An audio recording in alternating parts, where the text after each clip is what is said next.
Meu nome é Mariana Duarte Silva. Tenho 33 anos. Moro em São Paulo, no bairro da Vila Madalena. Sou professora de História e, nos últimos anos, minha vida tem sido uma espécie de equilibrista entre dar aulas, cuidar das contas da casa, segurar as pontas da relação com minha mãe. Hoje, quando falo sobre aquele almoço, ainda sinto o gosto amargo do arroz que mal toquei. Estou cansada, insone com frequência, e me sinto culpada por muita coisa que não sei consertar. Antes de começar, se você gosta de histórias reais que mexem lá no fundo, considere se inscrever. Compartilhar isso não é fácil para mim, mas talvez alguém aí esteja precisando ouvir. Era um domingo de calor seco, aquele calor de março que faz a cidade cheirar a asfalto quente e a tinta de muro. Minha mãe, Helena Maria, tinha feito uma coisa que ela faz raramente. Preparou o almoço. A casa dela sempre teve o cheiro de café e costura. Ela trabalhou anos como costureira numa fábrica da Zona Leste, e mesmo depois que a fábrica fechou, o som de uma máquina de costura parecia o coração da casa. Havia arroz, feijão, galinha caipira que tinha fervido por horas, cheiro de louça recém-esfregada, uma colher deixada no canto que vibrava quando alguém mexia o caldo. A mesa estava cheia. Meu irmão Rafael, a esposa dele, Patrícia, a minha tia Dora debruçada na cadeira com as mãos calejadas e eu tentando não olhar para a janela porque sabia que quem chegasse atrasado era minha outra irmã, Camila, que vinha sempre com histórias e um riso alto, que ocupava a sala. A conversa começara leve. Futebol, política, o preço do combustível. Mas tinha ali uma tensão econômica que vinha borbulhando há meses. Minha mãe havia dito, meio sem querer, que não queria mais ser responsável por administrar as pequenas economias que mantínhamos em família para emergências. Rafael, que desde a morte de meu pai havia tomado ares de gestor da coisa familiar, não gostou. Aos poucos, as falas foram ficando afiadas. Lembranças de contas não pagas, de uma casa que precisava de reparo, de quem trabalhou mais e quem aproveitou. E então, vinda de um tom seco e calculista, veio a frase que cortou meu mundo. Ela é inútil, não faz nada de útil aqui. Foi Patrícia a dizer. E o silêncio que se seguiu foi tão estrondoso que o ventilador pareceu parar de girar. Senti meu corpo murchar. O garfo caiu da minha mão. O barulho foi pequeno, mas naquela casa soou como um sino. Olhei para minha mãe. Ela estava com os olhos apontando para o prato, as mãos dobradas, e por um segundo pensei que ia gritar, que ia desmanchar tudo. Mas ela se levantou devagar. Colocou um guardanapo no colo como se fosse um escudo. Caminhou para a porta sem dizer uma palavra e saiu. Saiu sem calçar os chinelos, com a saia ainda com um traço de farinha na bainha. Ninguém se levantou. Helena, espera. Volta. Eu tentei, mas a voz ficou presa. Rafael resmungou qualquer coisa sobre exagero. Minha tia soltou um suspiro. Ninguém fez o que parecia óbvio. Correr atrás dela. É estranho como família às vezes prefere reparar a louça do que uma pessoa quebrada. Caminhei até a porta, sentindo o calor bater na roupa, o asfalto da calçada vibrando. O cheiro da rua me trouxe memórias. Quando éramos crianças, minha mãe nos mandava buscar água na bomba da pracinha. Havia sempre um pastel quentinho da venda que ela comprava com moedas que escondia na costura. Pensei, por que deixamos que a palavra inútil pousasse sobre ela e ficássemos calados? Senti um nó subir do estômago à garganta, e eu não consegui alcançá-la. Se isso está te tocando, um like pode ajudar outras pessoas a encontrarem essa história. Eu leio cada comentário. Voltei para casa com as mãos vazias. A cozinha ainda tinha calor do almoço. A mesa, restos de conversa. Rafael fingia procurar o telefone. Patrícia limpava a boca com um guardanapo como se aquela cena não tivesse sido com ela. Eu me senti pequena, apressada em me justificar comigo mesma por não ter dito algo mais firme. Porque existe sempre um momento em que se pode dizer não e talvez evitar que certas coisas aconteçam. Mas não disse. E como sempre, as palavras que faltam são as que nos corroem depois. Fui pro meu quarto e sentei na beirada da cama. Cada memória vinha com um som. A máquina de costura, a voz da minha mãe cantando enquanto passava roupa, o som do aviso de WhatsApp que não tocava. A sensação era essa. Um buraco de silêncio no centro da casa. E eu não sabia o que fazer com aquele silêncio. A cidade estava morna quando eu comecei a lembrar em detalhes. Não só dos almoços felizes, mas dos gestos pequenos que compõem anos de abandono e cuidado. Minha mãe sempre foi disciplinada com contas. Aprendeu a esticar um pão como se fossem 7 vidas. Quando meu pai morreu, quando eu tinha 12 anos, ela assumiu tudo. Emprego duplo, conserto de roupa à noite, cuidar da casa e da gente. Era a figura que os outros batiam palmas por um tempo e depois esqueciam. Minha relação com ela sempre foi dúbia. Eu a amava, claro, mas havia também uma raiva infantil por algumas escolhas. Ela solteira, com a costura como profissão, recusando. Melhorar de vida, dizia minha avó. Helena é teimosa. Isso também a desvalorizava aos olhos dos que acreditavam que a ascensão social se mede em carros e títulos. A vida se aninhou naquela casa e aos poucos se tornou um tipo de prisão. Meus irmãos cresceram, saíram, e minha mãe continuou sendo o suporte. Rafael, o mais velho, tomou para si o papel de provedor e de crítico severo. A ele, qualquer fraqueza da minha mãe era amplificada e transformada em argumento moral. E quando a traição vem de alguém que deveria proteger, ela dói mais. Passei a tarde revirando caixas no armário da sala. Havia papéis antigos, contas, talões de cheques, um recibo de depósito de 20 anos atrás que me fez lembrar do quanto ela economizava. Entre os papéis, encontrei também bilhetes. Mariana, não conte aos meninos, dizia um rabisco na caligrafia apertada de minha mãe. Esses bilhetes falavam de coisas pequenas e grandes, pagamentos a vizinhos, parcelas do conserto do telhado, que ninguém lembrava, e, estranhamente, uma cópia de um contrato antigo de compra da casa, com o nome do meu pai e o dela, datado de 1996. Lembrei-me de uma conversa que tivemos 2 anos atrás, durante uma madrugada em que eu não conseguia dormir. Ela me chamou na cozinha e disse: Maga, eu guardo coisa pra chuva. Eu respondi com um riso cansado. Chuva de contas. Mãe! Mas naquela noite, a mãe falou de dinheiro com uma seriedade que eu nunca tinha ouvido. Não é por mim.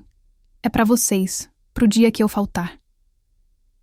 Era como se ela estivesse sendo acusada de tudo aquilo por não ostentar riquezas, enquanto secretamente costurava um futuro. A memória me pegou no peito. Quando contei pra Camila que ela tinha saído sem falar nada, Camila disse: Ela sempre tem um jeito estranho de reagir. Deve ter ido dar uma volta. Mas algo em mim sabia que não era só isso. Havia nos olhos de minha mãe uma distância que nos velhos tempos vinha quando ela lembrava de um nome que eu não conhecia, de um homem que batia quando eu era pequena, de promessas que não foram cumpridas. Eu não queria acreditar que um insulto pudesse ter desencadeado algo tão grande, mas senti que havia muita história guardada e que talvez aquela palavra inútil tivesse sido a faísca. No celular, uma notificação. Helena Maria. Ligação perdida. Tentei ligar de volta. A chamada caiu na caixa postal. A cidade lá fora exalava o cheiro de churrasquinho da esquina. As bicicletas passavam com sacolas de mercado e eu caminhei até a pracinha onde ela ia buscar água aos domingos. Sentei no banco onde já nos sentamos às vezes. Respirei a mistura de terra, fumaça, perfume de pessoas passando. No bolso, um bilhete que eu tinha achado no armário. Documentos entregues ao advogado. Não abrir sem mim. Minhas mãos suaram frio. Foi a primeira vez, ali, que imaginei a possibilidade de que aquilo não fosse apenas uma saída sem palavras, mas algo premeditado. Ela poderia ter ido encontrar alguém. Conversei com minha tia Dora, que morava 2 ruas adiante. Ela me contou que, semanas antes, minha mãe havia ido ao cartório. Trouxe umas folhas que deixou fechadas no armário de pano e reclamou baixinho que essa gente sempre achou que ela era pouca coisa. Dora, com sua voz rouca, suspirou. Helena, não é boba. Ela só não fala. Eu senti algo mudar dentro de mim, uma mistura de alívio e medo. Como pode uma mulher que parecia frágil ter tanto planejamento guardado? Se isso estiver atingindo você, conte aqui embaixo. Eu leio tudo, pensei em dizer. Às vezes, dividir dor ajuda a tornar o fardo menor. Mas eu também sabia que havia segredos demais naquela cozinha para serem expostos de forma simplista. O que minha mãe sabia? Havia algo que a fazia agir silenciosamente, e ao mesmo tempo, com determinação. Naquela noite, não dormi. Fiquei olhando para o teto e o vento batendo na janela parecia repetir a palavra que havia ferido minha mãe. Inútil. Mas pela primeira vez, senti que ela poderia ter uma resposta. E a ideia de resposta me fez tremer de expectativa e medo. Havia segredos enterrados em contas, papéis, conversas sussurradas na costura da madrugada. E eu percebia que, se quisesse ajudá-la, eu iria precisar entender tudo, inclusive as coisas que eu preferia esquecer. O dia amanheceu com trovoadas, como se o céu quisesse lavar palavras. O meu celular vibrou cedo. Uma mensagem da Camila, "Você já sabe?", que eu não conseguia interpretar de primeira. Ao abrir a porta da casa da minha mãe, encontrei a cozinha vazia, a chaleira ainda com água morna no fogão, e uma xícara na pia. A mesa tinha uma marca de copo. Alguém havia tomado um gole antes de sair. No armário, onde às vezes ela guardava panos e tesouras, havia um envelope aberto com selos. Do cartório. Meu coração bateu acelerado. Li o que podia. Uma procuração. Não era a procuração comum que eu imaginava. Era um documento que dava poderes à minha mãe para administrar bens e assinar em nome de terceiros. Embaixo, a assinatura reconhecível do nosso velho proprietário de cartório e uma data. Recente. Havia também notas fiscais de pagamentos para reparos na casa, pagamentos constantes para um mecânico de confiança e, surpreendentemente, extratos bancários que mostravam depósitos feitos em uma conta poupança em nome dela. O que nunca pode ser dito em voz alta naquela família era que minha mãe escondia a prudência atrás de um sorriso tímido. Sentei no chão da cozinha e comecei a juntar peças. A procuração. Será que ela havia procurado um advogado? Lembrei-me do bilhete que encontrei no armário. Documentos entregues ao advogado. Não abrir sem mim. Agora tudo parecia encaixar. Mas por quê? Por que ela havia saído do almoço como se tivesse encravado um punhal? Talvez o silêncio tivesse sido deliberado. Sair para não dar o prazer àquele que a humilhara de ver a reação. O nó no meu estômago apertou. Liguei para minha mãe. Atendeu depois de 2 chamadas. A voz era baixa, como se tivesse falado numa sala cheia de pessoas. "Maga", ela começou. E por um segundo eu vi na voz dela a menina que batia a panela para chamar-nos na hora do jantar. Perguntei o que havia acontecido. Ela suspirou e eu quase pude visualizar suas mãos sobre a mesa telefônica. Fui até o cartório organizar algumas coisas. Já não aguento ficar quieta vendo vocês discutirem como se eu fosse um móvel, disse ela. Havia um rastro de raiva contida, mas também um aço que eu não conhecia. Você foi para onde, mãe? Eu perguntei, tentando equilibrar a ansiedade. Para aquele meu amigo que conhece advogado, foi a resposta curta. Volto em algumas horas. E desligou. Não me pareceu surpresa. Parecia decidida. Durante o dia, começaram a surgir outros sinais. Um vizinho comentou que viu minha mãe entrando, em um escritório de advocacia no centro. Outro contou que ela fora ao INSS solicitar orientações. Minha cabeça fez 1000 voltas. Por que agora? Por que quando a palavra inútil ecoou tão alto? Talvez aquilo tenha sido o estopim, mas também talvez essa mulher que sempre foi tratada como incapaz estivesse há tempos juntando forças e provas. Eu me lembrei das contas que achei, das economias escondidas. Talvez minha mãe soubesse mais sobre a gestão dos bens da família do que ninguém imaginava. Fui até a casa de Rafael com um envelope na mão. Bati na porta e ele abriu com uma expressão irritada, como se eu fosse interromper um ritual. Entreguei o envelope sem dizer nada e fui direta. Você chamou mamãe de inútil ontem. Tem noção do que isso fez com ela? Rafael revirou os olhos. Sério, Mariana. Você sempre dramatiza. Ela tem que tomar jeito da vida. A casa precisa de reforma e ela não resolve nada. Tentei não deixar a voz me trair. Ela foi ao cartório. Tem documentos. Acha que ela não tem direito de agir? Perguntei. Ele fechou a porta com um pouco mais de força do que o necessário. Saí e tive a sensação de que algo irreversível estava acontecendo. As terras em que crescemos, a casa, as dívidas, tudo aquilo parecia prestes a vir à tona. Eu senti um frio no estômago. O tipo de frio que vem antes de uma decisão que muda tudo. E pela primeira vez em anos, percebi que minha mãe poderia agir não só por necessidade, mas por dignidade. Era como se toda a vida de ser subestimada tivesse sido uma forja. O calor criou algo mais duro e resistente. Parece que minha mãe está tomando as rédeas, pensei. Não sabia se isso me aliviava ou me aterrorizava. Se ela encontrasse algo que destruísse a imagem de muitos dentro da família, qual seria o custo? E eu me perguntava se, no fundo, havia sempre sabido que ela tinha força. Só que precisei vê-la partir em silêncio para entender que a força não precisa de espetáculo para existir. Se algo aqui ressoar com você, conta nos comentários. Talvez essa história ajude outros a reconhecerem coragem onde não esperavam. Eu comecei a perceber que o que parecia fraqueza era, muitas vezes, uma estratégia discreta que ninguém teve paciência de notar. Quando minha mãe voltou, não veio sozinha. Abriu a porta da sala com passos cheios, sem pressa.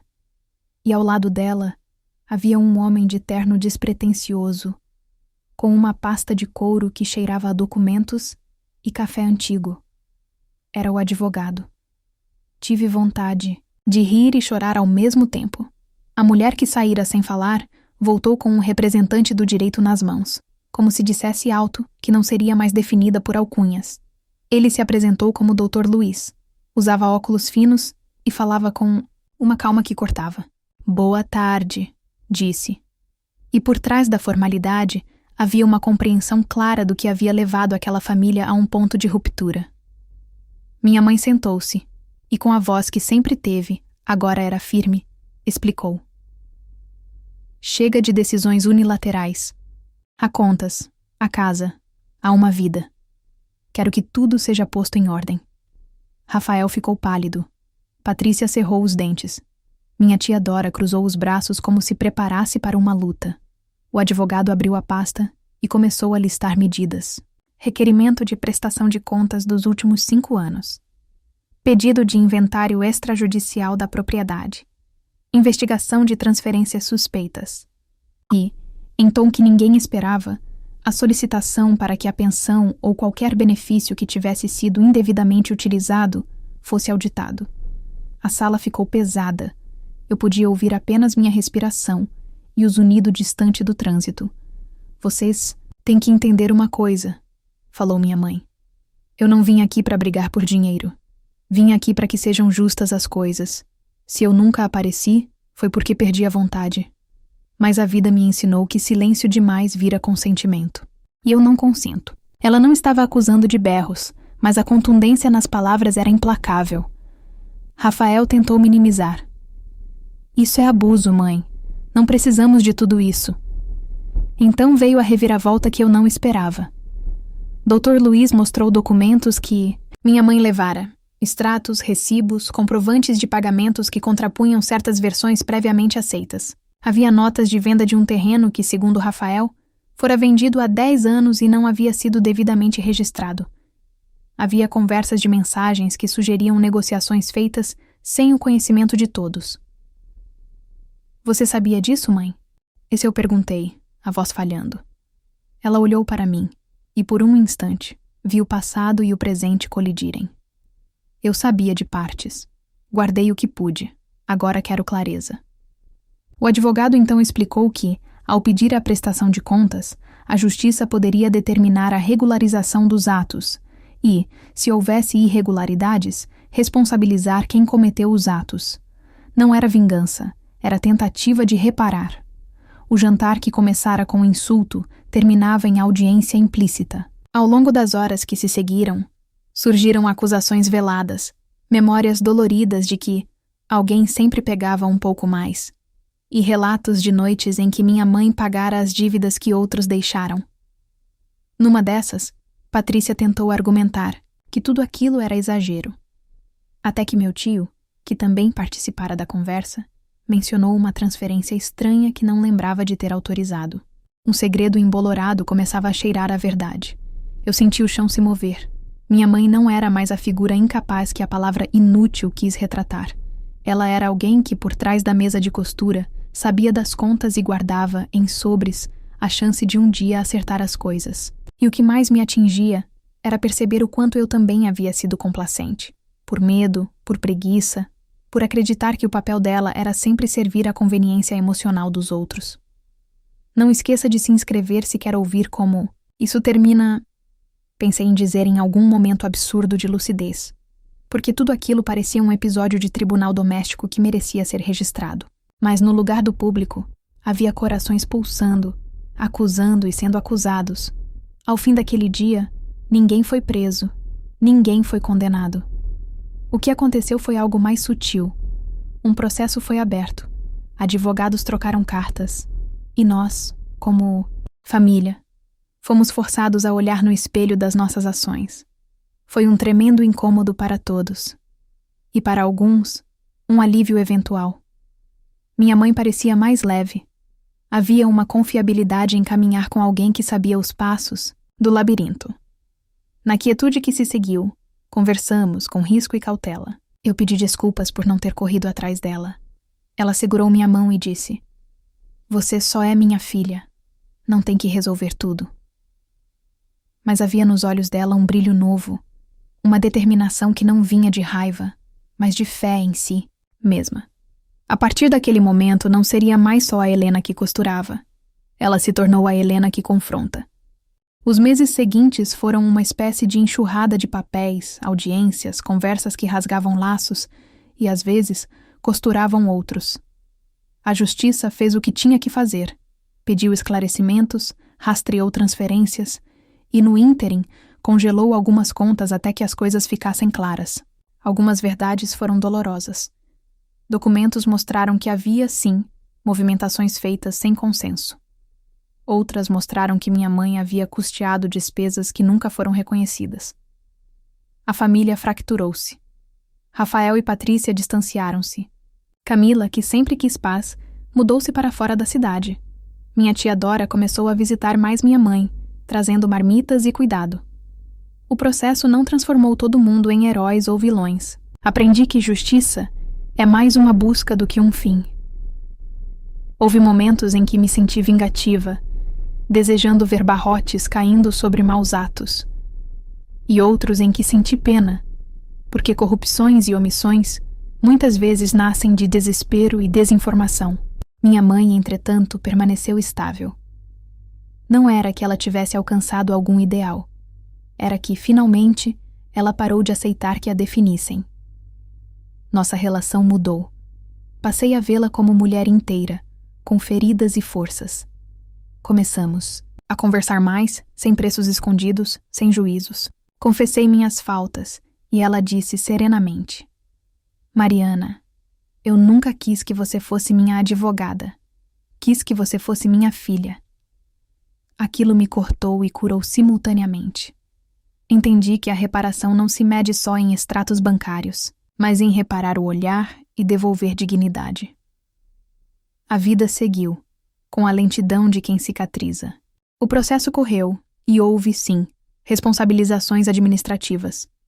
Não foi o tipo de final que dá 3 beijos e abraços num domingo feliz. Pessoas se afastaram. Houveram noites em que eu chorei de raiva e outras em que chorei de alívio. Minha mãe, por outro lado, voltou a costurar.